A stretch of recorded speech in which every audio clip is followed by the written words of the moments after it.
إنا أرسلنا إليكم رسولا شاهدا عليكم كما أرسلنا إلى فرعون رسولا.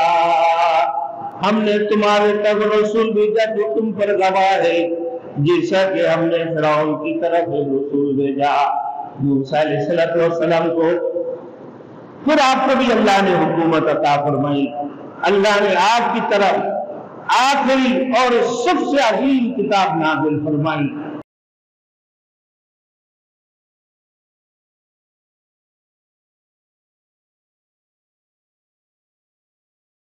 Thanks for watching. Don't forget to like, comment, share and subscribe to Maulana Habibullah Ruhani Official. آج جو بات ہے موسیٰ علیہ السلام اور رسول مقبول صلی اللہ علیہ وسلم کی حالت سے مماثلت. موسیٰ علیہ السلام قوم کی نبی بھی تھے اور حاکم بھی تھے، اور آپ کو اللہ نے ایک عظیم الشان کتاب بھی عطا فرمائی تھی. اللہ نے آپ کو اس دور کی سب سے بڑی طاقت فرعون سے مقابلہ کرنے کے لیے بھیجا تھا. انہوں نے ابتدا میں بڑے مسائل برداشت کیے اور ان پر صبر کیا. حضور خاتم النبیین صلی اللہ علیہ وسلم بھی اپنے قوم کی طرف رسول تھے. إِنَّا أَرْسَلْنَا إِلَيْكُمْ رَسُولًا شَاهِدًا عَلَيْكُمْ كَمَا أَرْسَلْنَا إِلَى فِرْعَوْنَ رَسُولًا. ہم نے تمہارے تک رسول بھیجا جو تم پر گواہ ہے، جیسا کہ ہم نے فرعون کی طرف رسول بھیجا موسیٰ علیہ السلام کو. پھر آپ کو بھی اللہ نے حکومت عطا فرمائی. اللہ نے آپ کی طرف آخری اور سب سے عظیم کتاب نازل فرمائی، قرآن المجید، فرقان العظیم، کلام اللہ شریف. جس کتاب کے اندر یہ اعزاز حاصل ہے، اللہ نے کسی کتاب کو اپنی کلام نہیں فرمایا، لیکن قرآن مجید کو اللہ رب العزت نے فرمایا یہ میری کلام، کلام اللہ شریف، عظیم الشان کتاب، سب سے آخری کتاب، اور سید النبی خاتم النبیین محمد رسول اللہ صلی اللہ علیہ وسلم پر نازل فرمایا. آپ کو بھی قریش مکہ جیسی سرکش قوم سے واسطہ پڑا جو فرعون سے کمتر نہیں ہے، فرعون سے بھی زیادہ متکبر تھے. جس وقت فرعون غرق ہو رہا تھا تو اس نے سمجھ لیا کہ اب کوئی چارہ نہیں ہے، اب ہم ایمان لے کر آتے ہیں. ایمان لانے کی کوشش کی. فرمایا کہنے لگا کہ آمن به بنو اسرائیل وانا من المسلمین، یعنی میں بنی اسرائیل کے خدا کے اوپر ایمان لایا اور میں فرمانبردار ہوں. مگر اللہ نے فرمایا کہ میں بنی اسرائیل کی خدا پر ایمان لے کر آیا اور میں فرمانبردار ہوں. وانا من المسلمین، کہ میں فرمانبردار ہوں. اللہ نے دیکھا کہ تو اتنی بڑی غدار، اتنی بڑی متکبر، اتنی بڑی گنڈاگردی تو کرتے رہے. اللہ نے 450 سال اس کو عمر دیا. 40 دن میں ایک دن پخانا کرتا تھا. 450 سال میں ایک مرتبہ اس کا بخار ہوا. جس بخار ایک مرتبہ بخار ہوا. اپنے جادوگروں کو لگا دیا کہ موسیٰ علیہ السلام جادوگر ہے، اس سے مقابلہ کے لیے تم تیار ہو جاؤ. تم لوگ بھی اس کی جادوگر کے لیے تیار ہو جاؤ، اس کے ساتھ مقابلہ کرنے کے لیے. جب وہ ناکام ہو گئے تو کہنے لگا کہ تمہارے چال کامیاب نہیں ہوئے، تمہارے جادو اس کے سامنے ناکام ہو گئے، وہ تم سے بڑے جادوگر ہے. اب تم سب کو میں سنی پر چڑھاؤں گا، کسی کو نہیں چھوڑوں گا. اور بنی اسرائیل کے اوپر ہمیشہ ظلم تشدد کیا کرتے تھے. بنی اسرائیل کی عورتوں کو، بچوں کو ان لوگوں نے غلام بنا کر رکھا فرعون نے.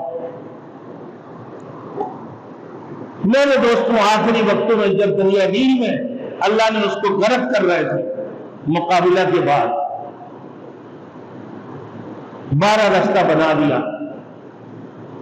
12 قوم کے لیے موسیٰ علیہ السلام کو اللہ نے وہ کہا موسیٰ تیرے ہاتھ میں جو عصا ہے اس کو چھوڑ دے.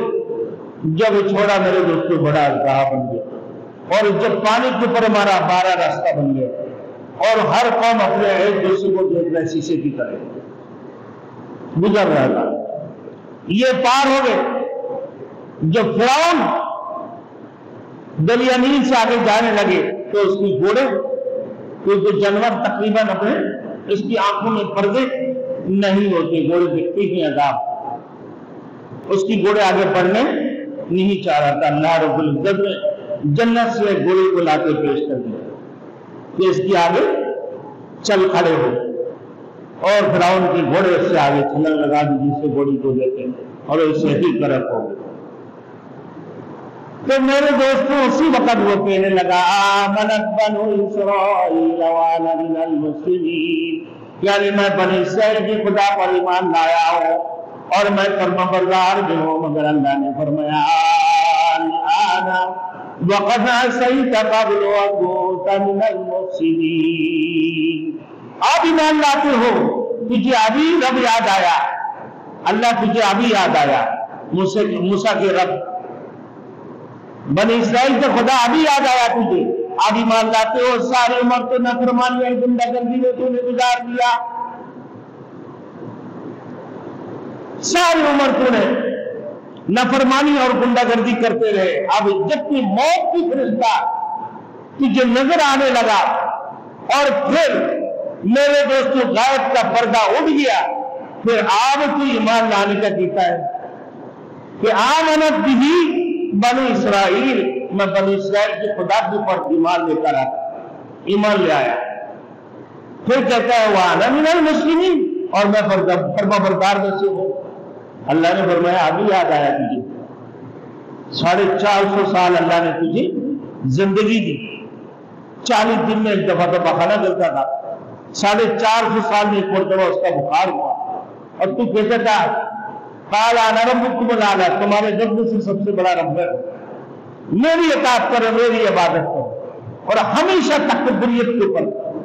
اور پھر اپنے اتنے بڑے مکان بنایا کہ میں کھڑکیوں سے اپنے جو ہے نا قوم کو دیکھتے رہوں گا.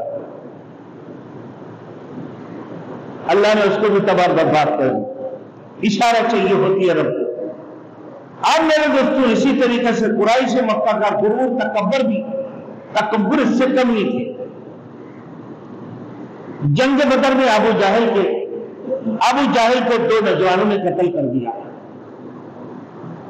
اس کے اوپر حملہ کیا, اور حملہ اس قدر سے کہ اس کی جان آ رہے جا رہے, موت کی آخری کشمکش میں وہ مبتلا تھے. اتنے ہی دیر میں حضرت عبداللہ بن مسعود رضی اللہ تعالیٰ عنہ اس کی سینے کے اوپر چڑھ کر بیٹھ گئے تو اس کی گردن اتار دی. اتنی بڑے تکبر وہ کہنے لگا کہ میری طرح کی اگر مجھے قتل کر دیتا تو مجھے کوئی افسوس نہ ہوتا. اور پھر کہنے لگا کہ ایک کشتکار نہ جو مجھے میرے گردن نکالنے کی, میرے گردن کاٹنے کی کوشش کر رہا تھا, کہ وہ گردن کاشتکار میرے گردن نہ کاٹ کر میری جیسے کوئی اگر میرے گردن اتار دیتا تو مجھے افسوس نہیں ہوتا. یہ کتنی بڑی تکبری والی بات ہے کہ میرے جیسے کوئی ہو تو وہ میرے گردن اتار دے. عبداللہ بن مسعود رضی اللہ تعالیٰ عنہ کو کاشتکار کہہ کر وہ کہنے لگا یہی میرے گردن اتار دے. آخری وقتوں میں اس قسم کی تکبر اور غرور تھے اس کے اندر.